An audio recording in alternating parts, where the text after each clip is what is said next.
एक भक्त की पत्नी ने ठाकुर जी को खिला दी लाल मिर्च की रोटी। यह कहानी केवल एक कथा नहीं बल्कि असीम भक्ति, अटूट विश्वास और ठाकुर जी की अलौकिक लीला का एक अद्भुत उदाहरण है। यह हमें सिखाती है कि भगवान शिव हमारे भाव के भूखे होते हैं, हमारी संपदा या सामर्थ्य के नहीं।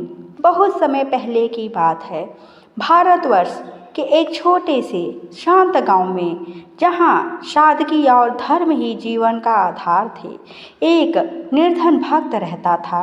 उसका नाम क्या था यह कोई नहीं जानता, क्योंकि उसकी पहचान केवल उसकी अटूट भक्ति से थी। वह सुबह से शाम तक हर पल अपने ठाकुर जी के ध्यान और सेवा में लीन रहता था। उसकी झोपड़ी भले ही कच्ची थी, पर उसके हृदय में ठाकुर जी के लिए सोने का महल बना हुआ था। उसकी धर्म परायण पत्नी भी अपने पति के समान ही श्रद्धावान थी। वह अपने पति की हर सेवा में सहयोग करती, चाहे वो तुलसी की माला बनाना हो, ठाकुर जी के वस्त्र धोना हो या मंदिर को साफ रखना।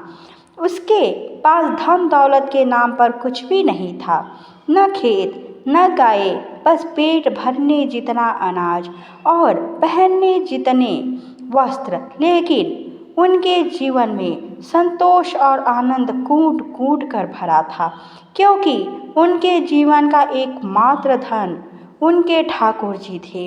एक दिन भक्त के मन में एक अजीब सी व्याकुलता उठी।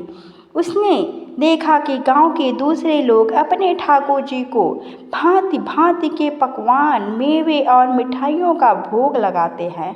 उसके हृदय में भी एक तीव्र इच्छा जागी, काश मैं भी अपने हाथों से बनी हुई गर्मा गर्म और ताजी रोटी अपने प्यारे ठाकुर जी को खिला पाता। यह विचार उसके मन में बार बार कौंधने लगा। उसने अपनी पत्नी से यह बात कही। उसकी आंखों में ठाकुर जी के लिए प्रेम और रोटी खिलाने की चाहत साफ झलक रही थी। प्रिय, उसने कहा, मेरा मन करता है कि आज मैं अपने ठाकुर जी को अपने हाथों से बनी रोटी खिलाऊं। क्या तुम कृपा करके बना दोगी? पत्नी के चेहरे पर भी एक हल्की सी मुस्कान आ गई। वह भी उतनी ही प्रसन्न हुई। अवश्य स्वामी, यह तो मेरे लिए परम सौभाग्य की बात है। मैं अभी बनाती हूँ। पत्नी तुरंत रसोई में गई, लेकिन जैसे ही उसने आटे का डब्बा खोला, उसका मन डूब सा गया। डिब्बा खाली था, आटे का एक दाना भी नहीं था। उसके पास बाजार से आटा खरीदने के लिए एक पैसा भी नहीं था। उसके मन में क्षण भर के लिए निराशा हुई। हे भगवान, पति देव ने इतनी प्रेम से इच्छा व्यक्त की है और ठाकुर जी भी भूखे होंगे, मैं क्या करूं? वह जानती थी कि अगर वह पति को बताएगी कि आटा नहीं है तो उन्हें बहुत दुख होगा, लेकिन वह भक्त की पत्नी थी जिसकी निष्ठा ठाकुर जी पर अटल थी। उसने हार नहीं मानी। वह अपने चारों ओर देखने लगी कि कुछ तो ऐसा मिले जिससे ठाकुर जी को भूख लग सके। तभी उसकी दृष्टि एक छोटी सी डिब्बी पर पड़ी, जिसमें थोड़ी सी लाल मिर्च रखी हुई थी। यह वह मिर्च थी जो सब्जी में डालने के लिए इस्तेमाल की जाती थी, लेकिन आज उसके लिए यह ठाकुर जी के लिए प्रेम का प्रतीक बन गई। उसके मन में एक अनोखा विचार कौंधा। उसने जल्दी से छोटे से बर्तन में थोड़ा सा पानी लिया। फिर उसने लाल मिर्च को उस पानी में डालकर अच्छी तरह से घोला। यह एक मिर्च का घोल बन गया जो गहरा लाल रंग का था। उसने अपने पास रखे हुए छोटे से चावल के आटे का उपयोग करके एक पतली सी रोटी बनाई। फिर उसने उस गर्मा गर्म रोटी को उस लाल मिर्च के घोल में डुबोया और चारों तरफ से अच्छी तरह से लपेट दिया।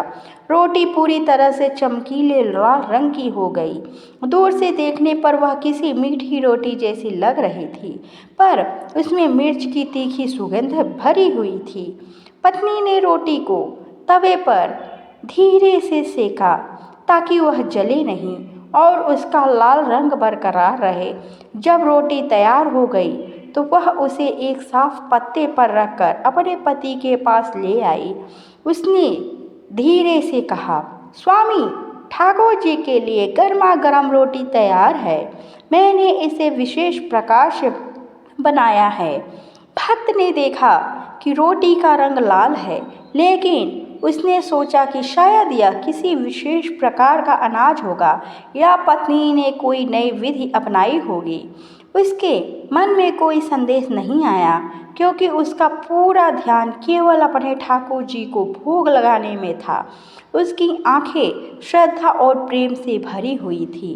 भक्त ने अत्यंत प्रेम, श्रद्धा और विनम्रता से वह लाल मिर्च वाली रोटी अपने ठाकुर जी की मूर्ति के सामने रखी। उसने हाथ जोड़कर प्रार्थना की। उसकी आवाज़ भावुकता से भर गई थी। हे मेरे प्यारे ठाकुर जी, हे मेरे प्राणनाथ, हम गरीब भक्तों के पास आपको खिलाने के लिए कोई पकवान नहीं है। यहाँ हम दीनहीन भक्तों की तरफ से आपके लिए एक छोटा सा भोग है। यह मेरे हाथों से बनी है और इसमें मेरा सारा प्रेम समाया है। कृपा करके इसे स्वीकार करें। प्रभु मुझे क्षमा करें यदि यह आपकी सेवा के लायक नहीं है। उसने आंखें बंद कर ली और ठाकुर जी के चरणों में ध्यान लगाने लगा।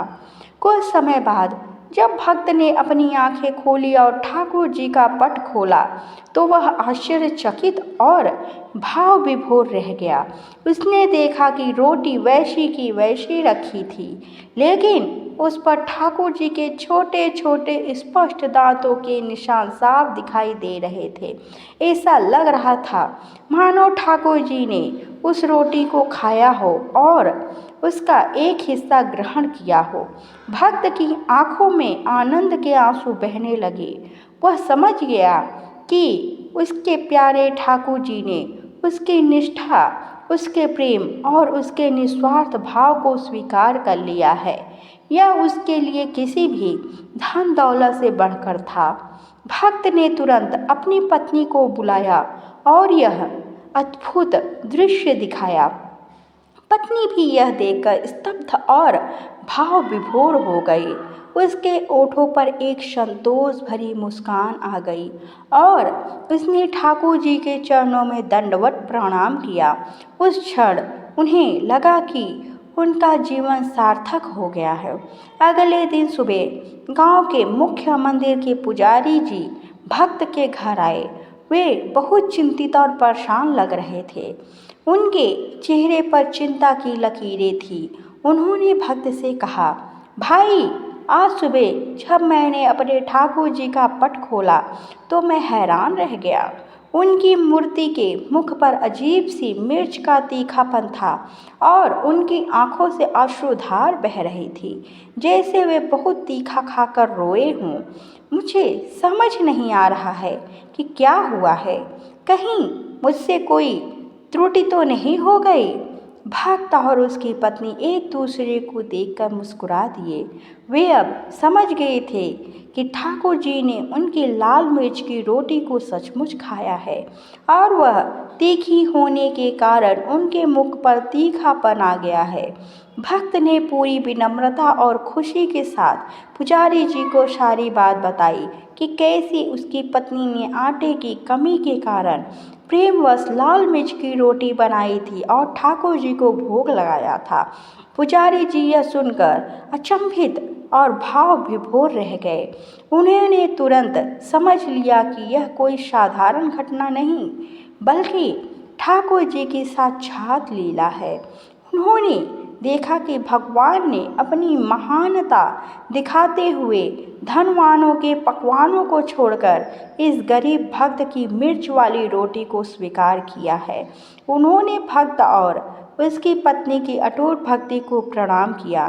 गांव में यह बात जंगल की आग की तरह फैल गई और दूर दूर से लोग उस भक्त के दर्शन करने आने लगे, जिसने अपने प्रेम में ठाकुर जी को लाल मिर्च की रोटी खिला दी थी।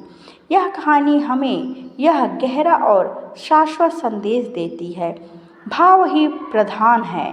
भगवान को कभी भी महंगे भोग, धन दौलत या आडंबर नहीं चाहिए। उन्हें तो केवल सच्चा निर्मल प्रेम, अटूट निष्ठा और निस्वार्थ भाव चाहिए। भगवान कण कण में हैं। यह कहानी दर्शाती है कि भगवान हर जगह हैं और वे अपने भक्तों की भावनाओं का सम्मान करते हैं, चाहे वह किसी भी परिस्थिति में क्यों न हो। सरलता में ही महानता। भक्त की पत्नी की सरलता और ठाकुर जी के प्रति उसका अटूट विश्वास ही था जिसने इस चमत्कार को संभव बनाया। स्वीकृति का प्रतीक। ठाकुर जी का रोटी खाना और उनके मुख पर तीखा पर आना यह दर्शाता है कि उन्होंने अपने भक्त के प्रेम को पूरी तरह से स्वीकार किया है, चाहे वो कितना भी साधारण क्यों न हो। इस कहानी से हमें प्रेरणा मिलती है कि हम भी अपने ठाकुर जी की सच्चे हृदय से सेवा करें। जो कुछ भी हमारे पास है उसी से ठाकुर जी हमेशा अपने भक्तों की भावनाओं का सम्मान करते हैं और उन्हें स्वीकार करते हैं। बोलो जय ठाकुर महाराज।